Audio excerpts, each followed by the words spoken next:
교수님 하고 싶은 거 아무거나 하세요. 이 시점에 하다가 오늘은 궁금증이 있어서 모셨어요. 식민지 근대화론이 있잖아요. 일본 덕분에 우리가 근대화됐다. 한마디로 말하면 이거죠. 네. 거기에 대해서 사람들이 막 비판하니까 이 식민지 근대화론 주장하는 사람들이 어떻게 자기 방어를 했냐면, 야, 우리는 가치 판단을 하는 게 아니야. 우리는 객관적으로, 실증적으로 학문을 할 뿐인데, 실제로 보니까 그 시절 덕분에 그 근대화가 됐는데 어떡하란 말이야. 우리는 학문을 하는 거야. 정치적 판단을 하지 마.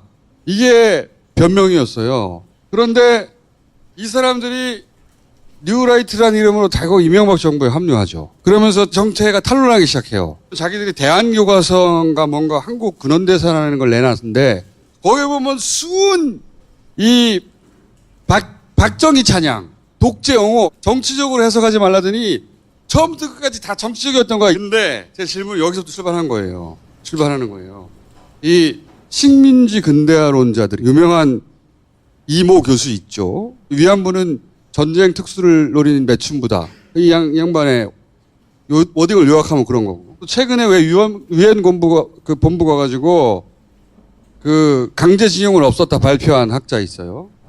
다 낙성대 연구소라는 데를 중심으로 활동한 사람들인데 궁금한 게 이거예요. 이렇게 왜 식민지 근대화론을 주장하는 사람들이 다 이 극우하고 찰떡인가? 이승만 대통령이나 박정희 대통령이 독재를 했다는 말, 그 말을 우리가 버릇처럼 이야기하고 있는데 그거부터 바꿔야 된다고 생각합니다. 뭐 대통령의 독재, 스탈린의 독재, 히틀러의 독재 전혀 그런 것과 다릅니다. 따로 말을 굳이 쓴다면 권위주의 정치라고 써야 되죠. 헌법적 틀 내에서 권위주의적 정치를 했고 그 권위주의적 정치가 민주화나 산업화에 대단히 육성적인 어떤 공로를 남겼다. 박정희 옹호하는 거예요. 그리고 이 사람들이 어디 등장하느냐? 태극기 채널. 이해가 안 가는 거야. 민족주의하고 가장 가까운 극우가 왜 우리나라에서는 일본 민족이 우수하다고 하는 일본 극우의 꼬봉이 돼 있냐고. 왜 한결같이 박정희를 찬양하냐고. 이승만을 찬양하고. 이런 양반들이 하는 교실이 이승만 학당이에요. 이상하지 않아요? 어떻게 연결되는 것인가? 네. 좀 한숨이 나오는데요. 네. 얘기를 짧게 하기가 좀 어려워요. 근데 짧게 해주셔야 되는데. 가급적 짧게 해볼게요. 먼저 두 가지 전제. 식민지 근대화론이라고 통칭하는 것은 현재까지도 학문적 논쟁의 영역에 있기 때문에 통설로서 비판할 수가 없어요.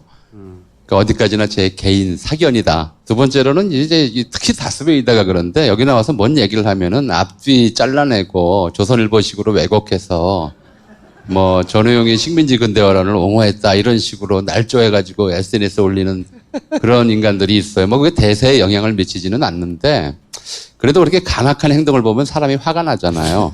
간악한 그래서 행동. 그런 짓 안 해줬으면 좋겠어요. 일단 개념부터 좀 잡고 들어가죠. 우리 뉴라이트 학자 이런 말 쓰는데 이건 말이 잘 안 돼요. 원래는 뉴라이트 우리말로 풀면 어떻게 되나요? 새로운 우파. 새우파. 예전에 한나라당이 당명 바꾼다고 했을 때 제가 새우깡당을 추천했거든요. 이 뉴라이트와 가스통이 합친 당이니까 새우깡당이 좋지 않겠느냐. 미국이나 유럽 같은 민주주의 역사가 오래된 나라 안에서는 보수와 진보가 있고 또 그 사이에 자유주의 세력들이 좀 껴 있었어요. 뭐 보수주의, 자유주의 설명하려면은 기니까 직관적으로 말씀을 드리면 이제 호사카 교수님 같은 분이 보수적 스타일이에요. 저 같은 스타일이 자유주의 스타일이에요. 넥타이 안 매고 정장구도 안 하고, 그죠? 우리 저는 뭡니까? 히피 스타일. 70년대에 신자유주의라고는 새로운 주로 경제사조가 나타났죠. 자유무역주의, 국가의 시장 개입 축소, 노동시장 유연화, 복지 축소, 공기업 민영화 이런 것들을 요구하는 새로운 흐름이 나타나요. 그 신자유주의를 중심으로 해서 정치 세력이 이제 이합집산을 하면서 원래 보수주의자의 자유주의자 일부가 붙어버려요. 그러면서 이성적인 보수, 논리적인 보수, 그 전까지 보수는 좀 답답하고, 이렇게, 그죠?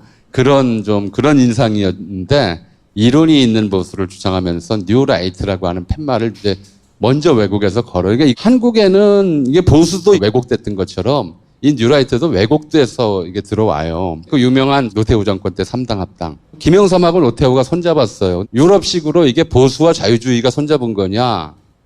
노태우, 전두환 이쪽 사람들은 그냥 군부 독재자였고요. 오히려 김영삼 씨, 통일민주당이었죠. 그쪽이 보수주의자에 가까웠죠. 그러니까 보수와 극우가 손을 잡은 거죠. 유럽에서는 보수와 자유주의자가 손을 잡았는데 보수와 극우가 손을 잡으면서 이게 이제 오늘날 민자당, 신한국당, 한나라당, 새누리당, 자한당까지 그 틀은 그대로 유지되어 왔어요. 개인의 자유를 이제 강조하고 시장 경제 이제 중심주의적이었던 그런 그 그룹하고 박정희부터 쭉 내려왔던 군부독재 그룹하고 합쳤는데 한동안은 이제 김영삼 그 리더십하에서는 이쪽이 힘을 얻는 듯 하다가 IMF로 폭삭 무너져 앉고 그 다음에 다시 이제 그 군부독재 후예들을 중심으로 좀 당이 넘어갔잖아요. 여기에 김영삼 정권 때 그 추가되는 그룹이 전형한 사회주의자 그룹. 전형한. 과거 군사독재 시절에 그 이념을 하나밖에 없었어요. 그 이념을 뭐라고 불러야 되느냐 아무도 몰라서 그냥 반공주의라고 불렀어요. 창피하잖아. 자기 이념이 뭐라고 이름도 못 붙이고 뭐에 반대하는 주의라고 붙여오는 게 뭐 하니까 이론을 만들 필요가 있다고 생각했던 것이 이제 뉴라이트이고요. 그런 정치 세력을 뒷받침하는 학문 그룹들이 생겨난 거예요. 본격적으로 그러니까 이 식민지 근대화론이라고 부르는 이론은 1980년대 말 3당 합당 무렵에 처음 튀어나오기 시작해요. 어느 얘기를 먼저 할까? 내가 질문을 잘못한 것 같은데. 어디까지 갈지 모르겠는데 이거.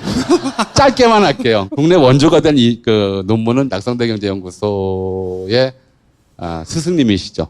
안병직 교수가 일본에 가서 식민지 시대 조선인 노동자의 성장인가 오래돼서 논문 제목은 정확히 기억나지 않는데 이런 거였어요. 뭐냐면 한국인들이 일본인 기업에 취업해서 거기서 자본주의 노동자로서 새롭게 태어났고 그러니까 자본주의 사회에 걸맞는 노동자로서의 소양을 쌓을 수 있었고 이 소양 덕에 해방 이후에 눈부신 경제 성장을 이룰 수 있었다. 대략 이런 취지였어요. 근데 문제는 사람이 공장에서 배우는 것이 기술뿐이냐라는 거예요. 차별, 학대, 그죠? 모욕 이런 것들이 민족을 경계로 이루어지고 있었는데 이런 건 다 빼버리고 기술 배웠으니 그걸로 됐다라는 식으로 이제 이야기를 풀어나갔다는 거. 왜 이렇게 되는지 좀 이따 말씀드릴게요.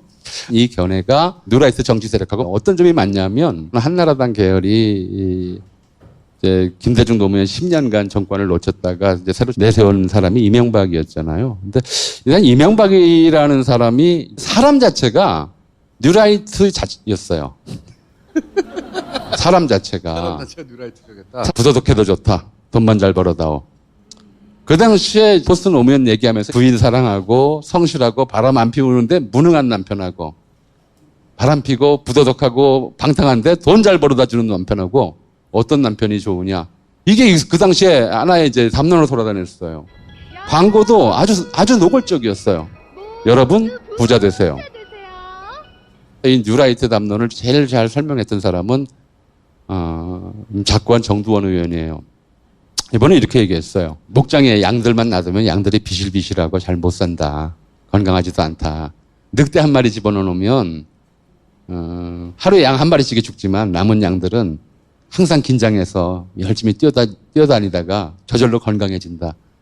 이게 이제 뉴라이트 철학이에요. 복지가 복지병을 만들고 사람들을 나태하게 하고 모랄 해저들을 이끌어내서 오히려 경제 성장에 지장이 있다. 부자를 존경해야 부자 된다라는 식의 이야기도 참 많이들 했었어요. 그 무렵에. 왜 이명박 전 대통령을 인간 자체가 뉴라이트다라고 설명을 했냐면 앞서 말했던 그 식민지 근대화론의 핵심도 마찬가지예요. 공통되게 가지고 있는 기본적인 철학이 이거예요. 신자유주의가 그렇고 이제 이 식민지 근대화론이 그렇고 그거를 기초로 해서 만들어진 뉴라이트 정치 세력의 인간관이 그래요. 인간이란 어떤 존재냐?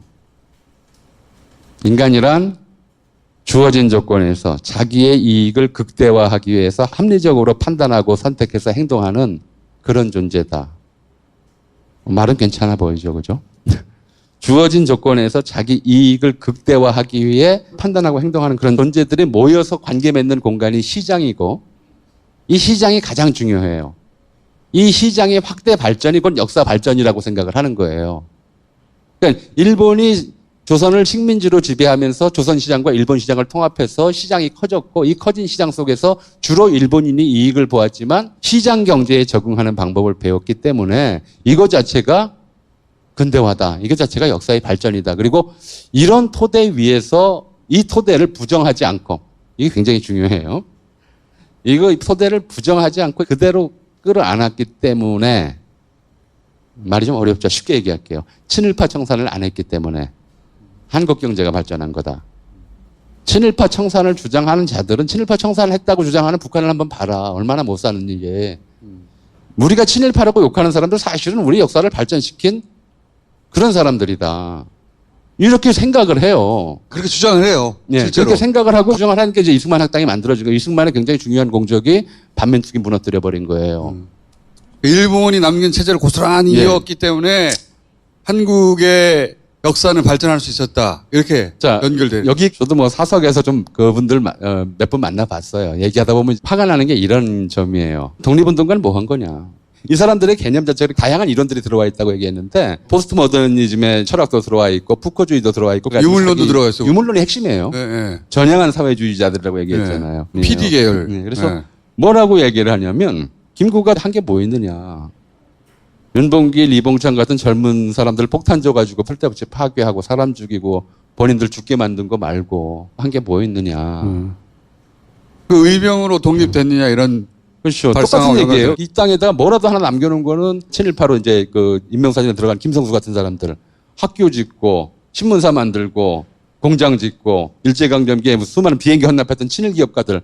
이 사람들은 공장이라도 하나씩 세웠고 시장 친화적 경영 방식을 익혔고 노동자들을 고용해서 역사 발전에 기여했다. 그러니까 우리가 독립운동을 토대 대한민국 임시정부를 계승했다. 건국 100년이다. 말도 안 된다.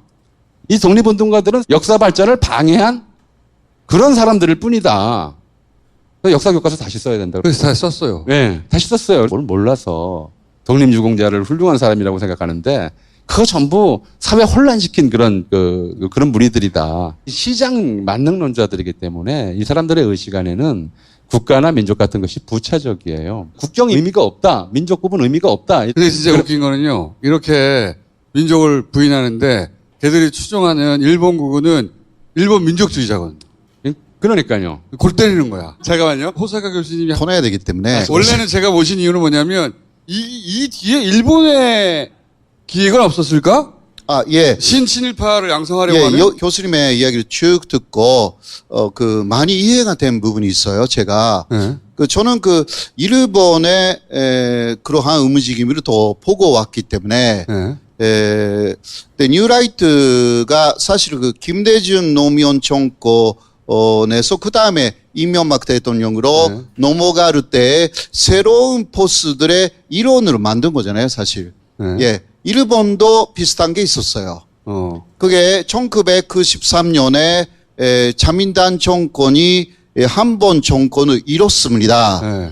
그렇게 해서 호소카와 피자민당 정권이 만들어져 가지고요. 그리고 93년에 코노 담화가 발표되어서 네. 이제 위안부 문제의 간제성을 인정합니다. 위안부에 대해서. 예. 그렇게 해서 자민당은 1년 전도 정권을 잃었습니다. 그때 그 사람들을 중에서 현재 아베 정권에 이어지는 그 사람들이 이제 논리화를 시키자. 논리화. 예.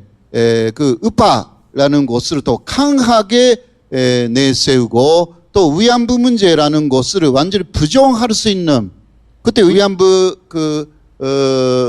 거기 코노 담화 때문에 일본의 교과서에 다 실렸어요.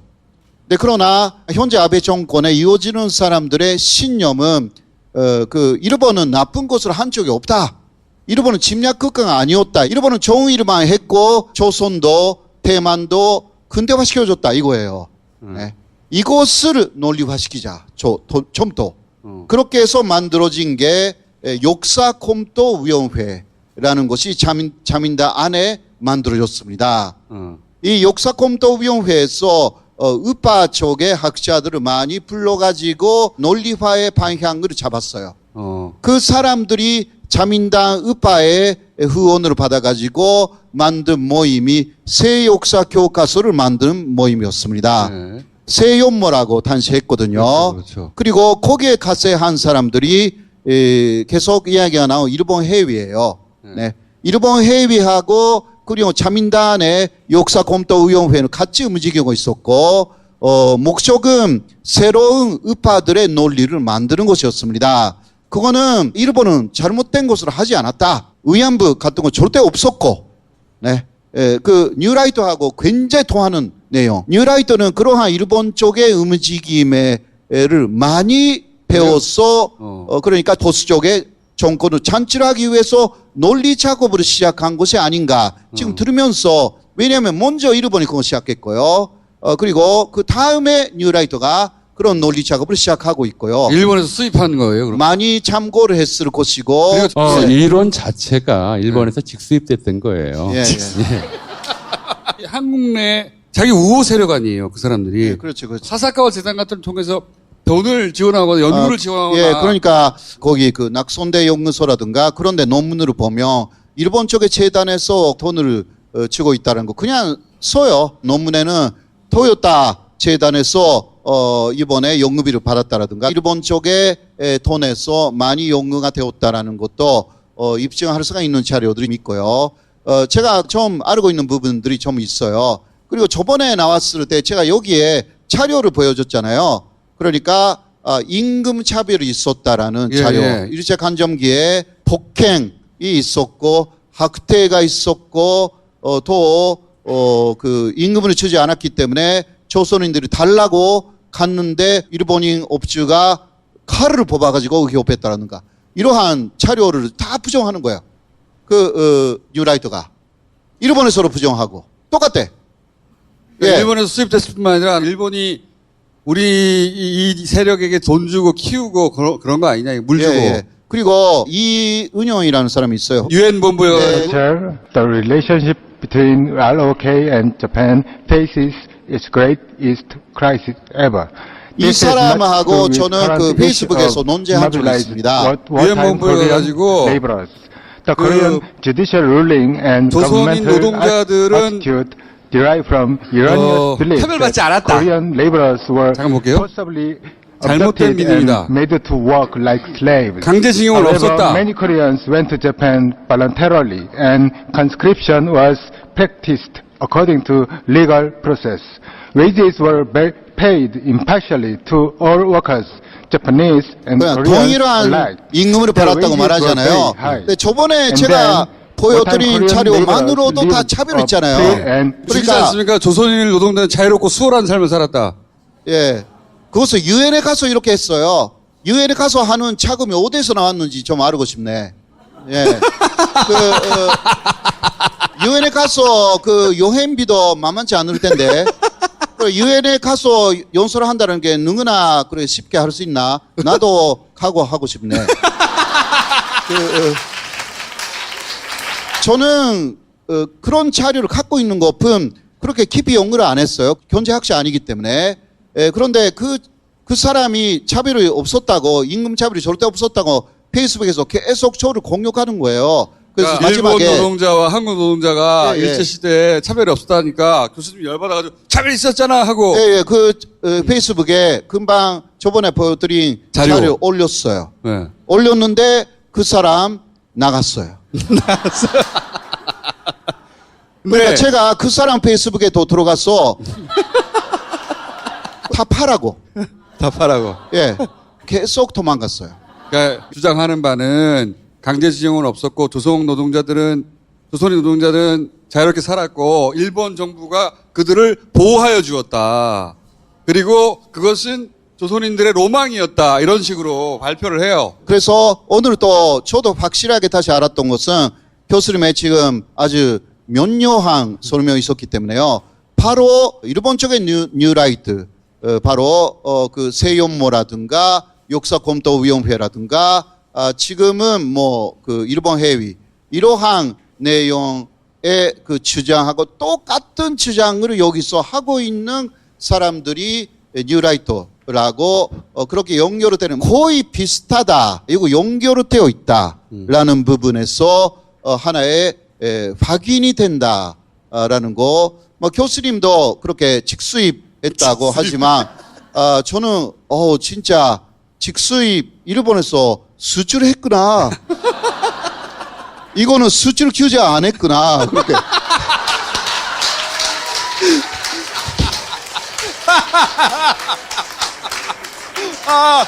교수님 방송이 너무 많이 들었어. 근데 9시 20분에 가셔야 한다면서요? 예. 천수님이 하시는 그 말씀이 제가 쭉 듣고 있어가지고 많이 다름아가고 있는. 예, 제가 좀 시간이 없어서 예, 먼저 돌아가겠습니다. 고맙습니다.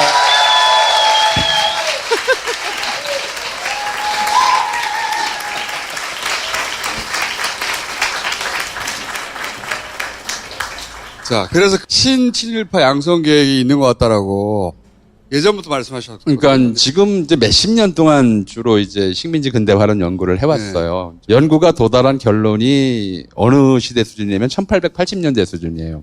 그러니까 1880년대 복전덕성 후쿠다 도쿠미츠라고 하는 이제 한 일본인이 한 일주일 한국을 돌아다보고 나서는 그런 이제 논문을 썼어요. 조선은 아직도 노예제 상태에 머물러 있어서 도저히 자력으로는 근대화할 수 없는 나라다.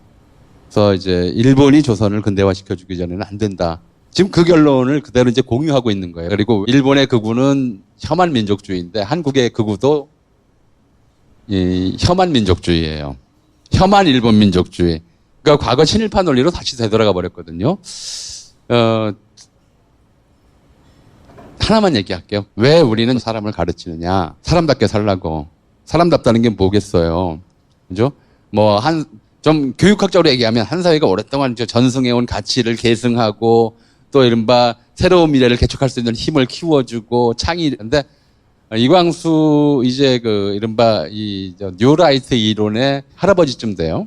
할아버지쯤 되는 이광수는 딱 5글자로 정의했어요. 교육은 피적포 이술. 적을 피하고 먹이를 찾는 기술.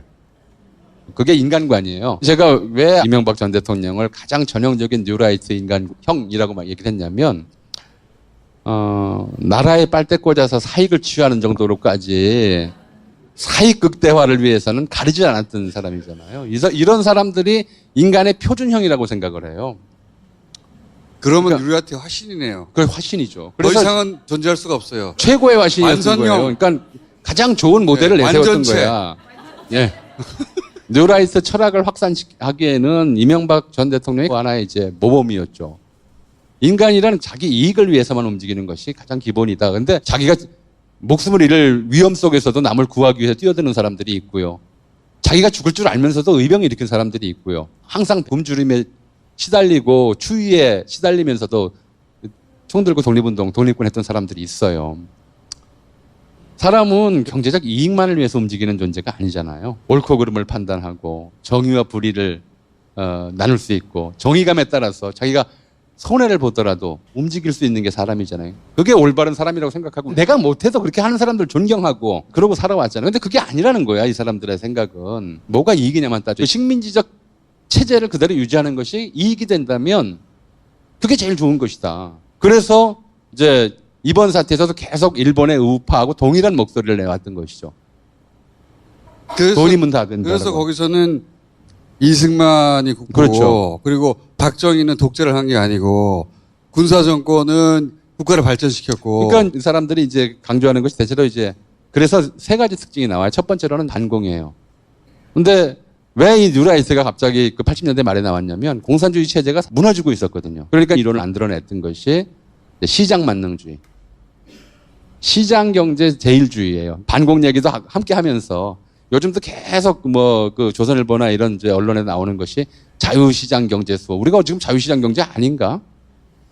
누가 무너뜨리고 있나? 최저임금 올리는 게 자유시장 경제를 무너뜨리는 거 아니잖아요. 그리고 3번째가 이제 가장 중요해요. 이익이 되는 것을 쫓아가다 보니까 자기가 무슨 얘기를 하는지도 몰라요. 그래서 뉴라이트 내에서 가장 두드러지게 드러난 현상이 자가당착, 자성자박, 자중질환. 며칠 전에 그 자유한국당 대변인이 페이스북에다가 이 미친 또라이 일본 놈들아 이렇게 썼어요.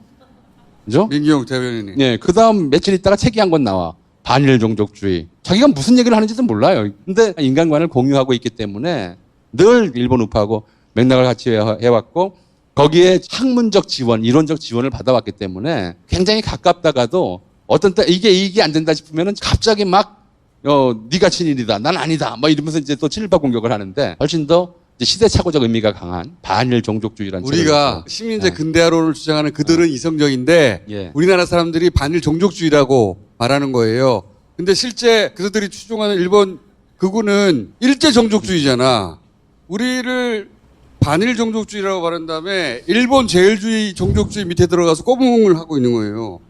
이런 바보들이 어딨어. 그래서 이제 이런 아무리 돈을 받아도 그렇지. 반공과 시장 만능주의가 결합하면 이렇게 아니, 돼요. 근데 걔네들은 갈등을 안 느껴요. 일본 민족이 뭐 세계를 지배해야 된다는 메이지 시대의 사고 방식. 그거가 일본 극우인데 그 밑에 들어가는 건 갈등을 안 느껴요? 그러니까 이제 이거는 1930년대 말에 이 사람들의 그 사상적 조상들이 해결했어요. 어떻게 해결했습니까? 어떻게 했냐면 일본이 대동아 공영권을 만들면 예. 일본이 1등 민족, 조선인이 2등 민족, 예. 그다음에 만주족이 3등 민족, 중국이 한 4등, 몽고족이 한 5등, 나머지 동남아가 한 6등.